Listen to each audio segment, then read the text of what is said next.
Welcome to మన health. సంతానం కోసం ప్రయత్నిస్తున్నారా? అయితే ఈ విషయాలు మీరు తప్పకుండా తెలుసుకోవాలి. ఈ రోజుల్లో చాలా జంటలు సంతాన సమస్యలను ఎదుర్కొంటున్నారు. పిల్లల కోసం ఎన్నో ప్రయత్నాలు చేస్తున్నారు. ఫలితం లేకపోవడంతో ఐవీఎఫ్ విధానంలో పిల్లలను కనేందుకు ప్రయత్నిస్తున్నారు. అయితే మన పూర్వీకుల్లో ఇలాంటి సమస్యలు చాలా తక్కువగా ఉండేవి. అప్పటి ప్రజల జీవన విధానం, తీసుకునే ఆహారం కూడా ఒక కారణం. ప్రస్తుతం బిజీ లైఫ్లో ప్రజలు తమ ఆరోగ్యాన్ని పట్టించుకోవడం లేదు. మరోవైపు కాలుష్యం సైతం ప్రజల ప్రతికూల ప్రభావం చూపుతోంది.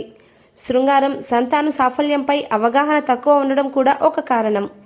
అయితే ఇప్పుడు చెప్పబోయే టిప్స్ పాటించడం ద్వారా తొందరలోనే మీరు గుడ్ న్యూస్ వింటారు.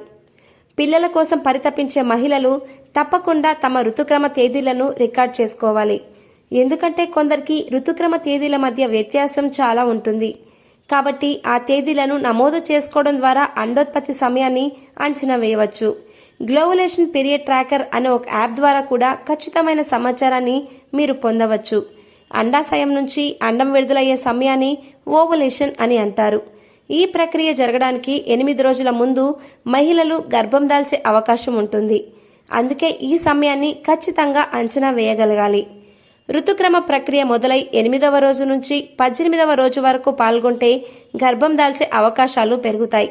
ఈ సమయంలో రోజు విడిచి రోజు పాల్గొంటే సత్ఫలితాలు కనిపిస్తాయి.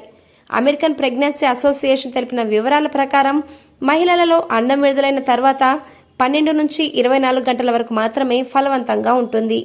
అలాగే మహిళ జననేంద్రియంలో పురుషుడు స్ఖలించే వీర్యం ఆమెలో సుమారు 5 రోజులు జీవిస్తుంది. కాబట్టి ఆ సమయంలో అండం ఎప్పుడు విడుదలైనా గర్భధారణ జరుగుతుంది. బరువు కూడా సంతాన అవకాశాలపై ప్రతికూల ప్రభావం చూపుతుంది.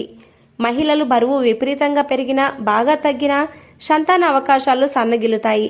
కాబట్టి మహిళలు తప్పకుండా తమ ఫిట్నెస్ మీద దృష్టి పెట్టాలి. ఫలితంగా పుట్టబోయే బిడ్డ కూడా ఆరోగ్యంగా ఉంటుంది. బాగా బరువు తగ్గే మహిళలు గర్భం దాల్చేందుకు కాస్త ఎక్కువ సమయం పడుతుంది. 2020లో ప్రచురించిన ఓ అధ్యయనం ప్రకారం చైనాలో సంతానం కోసం ప్రయత్నిస్తున్న సుమారు 50,000 జంటల నుంచి డేటాను సేకరించారు.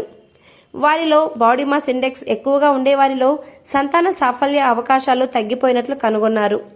గర్భం దాల్చడానికి ప్రయత్నిస్తున్న మహిళలు ప్రీనేటల్ విటమిన్ తీసుకోవడం ప్రారంభించాలని వైద్యులు సిఫార్సు చేస్తున్నారు. శిశువు మెదడు, వెన్నెముకలో పుట్టుకతో వచ్చే లోపాలను నివారించడానికి అవసరమైన విటమిన్ బి, ఫోలిక్ యాసిడ్ రోజుకు 400 మైక్రోగ్రాములు తీసుకోవాలని చెప్తున్నారు. వీటిని ఉపయోగించడానికి ముందు మీరు తప్పకుండా వైద్యుడి సలహా తీసుకోవాలి. గర్భధారణపై వయస్సు కూడా ప్రభావం చూపుతుంది.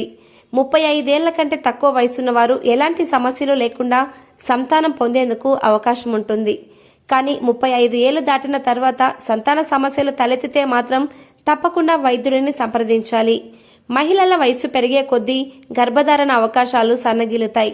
అలాగే అండాల సంఖ్య, వాటి నాణ్యత కూడా తగ్గిపోతుంది. ఆ సమయంలో గర్భం దాల్చినట్లయితే అనారోగ్య సమస్యలు కూడా తలెత్తుతాయి.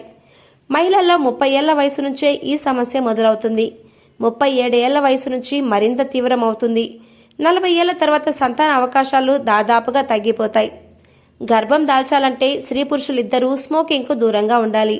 సిగరెట్లలో ఉండే నికోటిన్, కార్బన్ మోనాక్సైడ్ వంటి రసాయనాలు అండోత్పత్తిపై తీవ్ర ప్రభావాన్ని చూపుతాయి. మహిళలు పొగ తాగే వారికి సైతం దూరంగా ఉండాలి.